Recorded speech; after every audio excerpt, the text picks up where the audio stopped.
যাদের বাসার রান্নাঘরের সিঙ্কে হচ্ছে হারপিক দিয়ে বেশি পরিষ্কার করতে গিয়ে এরকম কালো কালো দাগ ফেলাই দিয়েছেন, অনেকেই হচ্ছে জানেন না, প্রথমবার হারপিক ব্যবহার করে ফেলছেন। অনেকের ক্ষেত্রে এরকমটা হয়, আমার বাসায় আগে যারা ছিল এরাও হয়তো এরকম হারপিক ব্যবহার করছিল, এর জন্য হচ্ছে এরকম কালো কালো দাগ পড়া ছিল। আমি এটা ব্যবহার করতে করতে আস্তে আস্তে দাগটা কমছে, আগে আরো বেশি ছিল।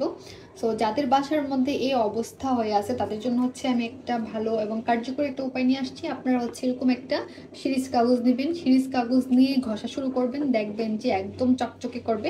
সো আজকে হচ্ছে আমি এটা ট্রাই করব ফার্স্ট টাইম, আর তার আগে আমি একটু ব্যবহার করে দেখলাম যে উঠে গেছে।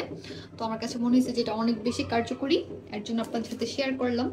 আর আমি হচ্ছে পরিষ্কার করার পর কেমন হবে এটা আমি আপনাদেরকে দেখাবো। এই যে দেখেন এখানেও আছে।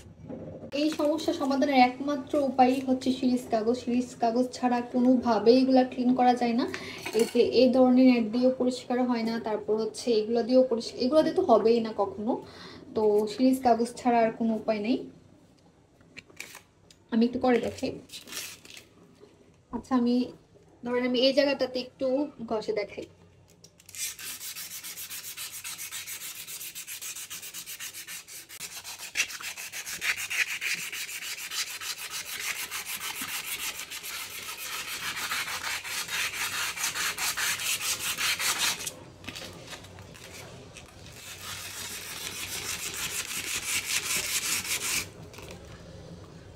আমি একটু অল্প একটু ভিডিওর জন্য করে দেখালাম আর কি। এটা দেখেন, এটা কিন্তু মোটামুটি একটু ক্লিয়ার হয়ে গেছে, মানে উপরে যে কালো দাগটা এটা কিন্তু চলে গেছে। যখন আমরা এটাকে আরো ভালোভাবে মাজবো তখন কিন্তু সবটা দাগই চলে যাবে।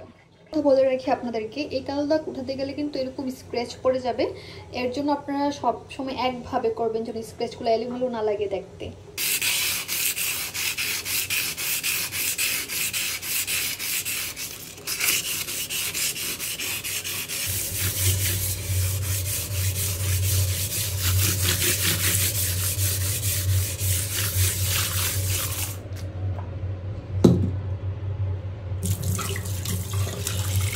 অনেক সময়ের ব্যাপার, অনেক সময় নিয়ে করা লাগে।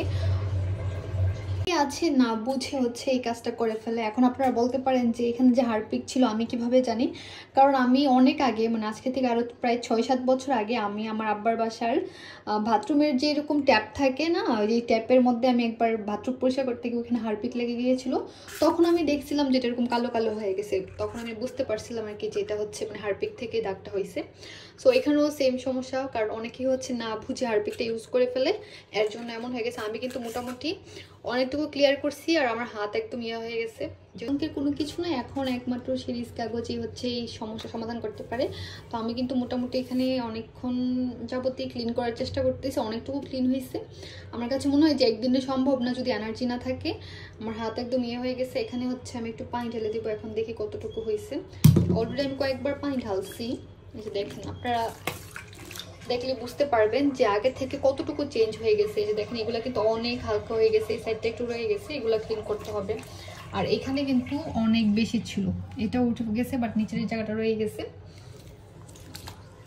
সো এখন আর আতঙ্কের কোনো কিছু নেই। যাদের বাসাতে এই ধরনের সমস্যা আছে এখন আপনারা সমাধান করে ফেলতে পারবেন। আর আমি আজকে অতটুকুই করব, কারণ আজকে আমার ভালো লাগতেছে না, আবার আরেকদিন সময় করে আবার বাকিটা করে ফেলবো। এই যে আমার বর্তমানে সিঙ্কের অবস্থা হচ্ছে এরকম, ভালোই কিন্তু ক্লিন হয়েছে। যদি আমি আরও ভালো করে ঘষতে পারতাম আরও ক্লিন হবে, কিন্তু আজকে আমার এত এনার্জি নেই, কারণ আজকে আমি অনেক কাজ করছি। এখন আমার অনেক টায়ার্ড লাগতেছে, অলরেডি রাত 10টা বেজে গেছে।